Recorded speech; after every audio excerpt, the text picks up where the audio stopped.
All right, Bill Cunningham, the great American. Let's continue. Dr. Gleb Tsipursky is a professor at The Ohio State University in the History Department and Decisional Sciences Collaborative. He's written a book on the alternative to alternative facts, fighting post-truth politics with behavioral science. And Dr. Tsipursky, welcome, I think, for the first time to the Bill Cunningham Show. Doctor, how are you? Thank you. Really appreciate it. And just wanted to know that I'm still writing the book, so it's forthcoming. But I'm really looking forward to it coming out. Will it be out? Will it be out later this year? Yes, it will be. Yep. All right. Well, Dr. Tsipursky, give me your thoughts on what's happening in the first 6 or 7 weeks of the Trump administration. Last Saturday, the president tweeted out that he was being wiretapped by Obama. And many have said that's almost impossible. But nonetheless, there are many government agencies doing things, I think, that most of us don't know about, including the president himself, as far as Obama is concerned. Do you think there is taping or tapping of phones or computers by the federal government when the chief executive would not even know about it? Oh, of course, yes. There's totally, the chief executive in no way can know about everything that's going on. What Trump specifically said is that the chief executive, Obama, did wiretap his phone. So he didn't say the Obama administration did. He accused Obama himself of doing so, which is so the specificity of the accusation. But there's absolutely wiretapping going on without Obama knowing about it, without Trump right now knowing about it. Yes, definitely. You know, I'm glad you said that because Clapper testified about 3 years ago, or maybe it was 4 years ago, 2013, under oath, in which he said the NSA is not collecting millions of telephone calls as eavesdropping, and he said no under oath, and then he came back and had to revise and extend his remarks because it is false. So why would the federal government do that to us when there's so little actionable data that could be gleaned? Why? Yeah, excellent question. So I would a little bit push you back on the question of whether there's actionable data to be gleaned. So research shows that there's a lot of big data programs that correlate words with what we say with data in the program. So, for example, if you say the words terrorist and Trump or kill Trump right now, the government may well be listening to me as we go on the radio show because they can correlate this data, this wording, and listen into the phone call later that's been recorded. So the government actually does and can tap data in a powerful way and get a lot of information for doing so through these big data programs. But is that legal? I mean, I'm a lawyer. You got to get a warrant. But on the other hand, it's one thing in the good old days when taps conducted by the FBI in which someone would go into a basement or putting listening device on a Bell telephone. That's not the way the world works today. So when you make a cell phone call and the electronic digital signature is taken to a cell tower, that's in the public space. Is that legal for the government to do that? It's legal if it's in the public space, absolutely. Now, it can't tap your phone personally, so the government can't tap Trump's phone or the Trump Tower phones personally without getting a warrant, as you said. But it can collect certain information about who called, when, and so on, legally without any problem. This would not be in any way news, let's say that way. It's something that happens every day to all of us, and that's just part of the, the cost of doing business that we have through having cell phones. So in no way is that a newsworthy thing. And according to Clapper, in Colorado and I guess other buildings, they store this mega data, and what they could do is take maybe the word C4 or maybe the word explosive device or maybe Trump, and then from those millions of telephone calls, it might come down to a few thousand, and then somebody might listen to the telephone calls or the email or whatever we send throughout the ether, and then from that, isn't that how they discover and find out various plots against whoever it is they're looking at? That's how it's done. Right, that's how it's done. So it's not done. So that's one approach to it. That's the big data approach to it, exactly. It's not the wiretapping of individual phones. That's when we already know we have a suspect. So if we know we have a terrorist suspect, we can wiretap his phone, and listen into all the phone calls made by that person, regardless of whether they have the word C4 or explosive or kill Obama or something like that, or kill Trump. Now, that's one approach. The other approach is just exactly as you described. So having that big government data bank and listening for certain keywords and then narrowing that down to phone calls, then you can tap that person's phone later if they have been found, and then you can listen to all of his phone calls later. So every time each of us make a telephone call, I'm an attorney, I'm a radio talk show host, I'm not going to involve myself in any illegal activities at this point in my life. I'm done. But nonetheless, I should know that when I make a telephone call to my friends, to my family, to my buddies, if I call Mark Levin, if I call Sean Hannity, if I call somebody important, the probability of someone being able to capture that telephone call is pretty good. Yeah, and if you use the words, I wouldn't even say if you call someone important, if you use certain keywords, like again, terrorism, kill, president, the ones that I'm using right now, make it much more likely that this phone call will be recorded. And so, yes, absolutely, that's something everyone should know. Now, that's, again, different from the kind of claim that Trump made, that he was being that his personal phone was being wiretapped at the order of Barack Obama. So it's a different sort of thing. But, yes, we should all know as citizens that if we say those certain keywords, the government will be more likely to pay attention to us. Well, maybe Trump was inartful in saying Obama. If he would have said the federal government, if he would have said the government, instead of, it's just substitute government for Obama, then he would have been correct. Not in terms of wiretapping his phones, because wiretapping is a very specific activity. Right. It's not listening in. So he would have had to say something like, the federal government is, when I use the words like terrorism and, kill or certain keywords, the government may access my phone. Yes, that would have been accurate. And that wouldn't have been news. No one would have been surprised and shocked. But what he did is he said, this is like Watergate, and called Obama's actions bad and sick, and blamed Obama personally and used the word wiretapping, which refers to a completely different sort of activity. And this is why the whole world is wound up about this and is really worried and is saying, you shouldn't say this. This is a really big scandal.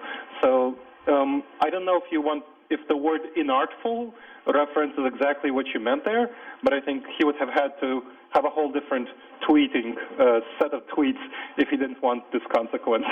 Well, Dr. Tsipursky of Ohio State University, because you use those words, now the government's listening into you and me. Yeah, absolutely. I think it's totally fine I understand that, and I come to it with a full understanding that this is what happens. The government will listen. Now, if we don't want that, we as citizens should advocate against things like the Patriot Act and so on. Now, that's not kind of the focus of my activities and my research. I research truth in politics and how to get rid of lies and deceptions in our political system by Democrats, by Republicans, by whatever, things like when George Bush was accused of being behind 9/11, or or people said that John McCain can't be president because he was born in Panama and not in the United States. These are lies and deceptions, and these are things that I'm trying to work against. So that's what I'm focusing on. But I think you have a valid concern, and that's something to consider. To what extent should the government be allowed to listen in to our conversation? Yeah, and McCain was born in Panama because his dad was an admiral in the Navy, but that doesn't mean he can't be the president. Now, absolutely, you're absolutely right. And people who are saying that they were lying, they were being deceptive. All right, now I'm going to read some part of a Washington Times story about the headline is, more than a dozen proven victims of Obama's many wiretaps. One of them is Cheryl Atkinson, who's got a TV show now on weekends across the country. And Cheryl Atkinson spent many years at CBS. In 2014, her personal computer and CBS laptop were hacked after she began filing stories about Benghazi that run flattering to the Obama administration. A source, she said, and Cheryl Atkinson's a pretty legitimate reporter, she said a source checked her laptop and said the hacker used spyware which is proprietary to the U.S. government, according to an article in the New York Post. Another story was the was the Justice Department investigated the news gathering activities of Fox News reporter James Rosen as a potential crime in a probe of classified leaks. James Rosen and his family were hacked by government officials along with members of the Associated Press.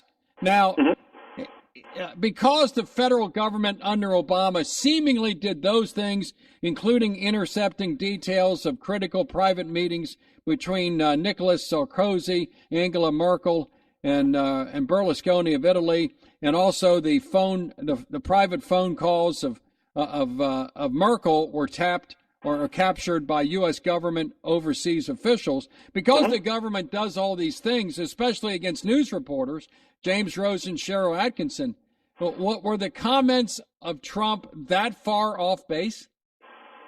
Right. So looking at Atkinson, what happened was that the Office of the Inspector General did inspect Atkinson's, it seems like it inspected Atkinson's personal devices, and it didn't inspect some of the stuff that she thought was inspected in later investigations. Now, this is all stuff that's there in the government documentation, the government archives.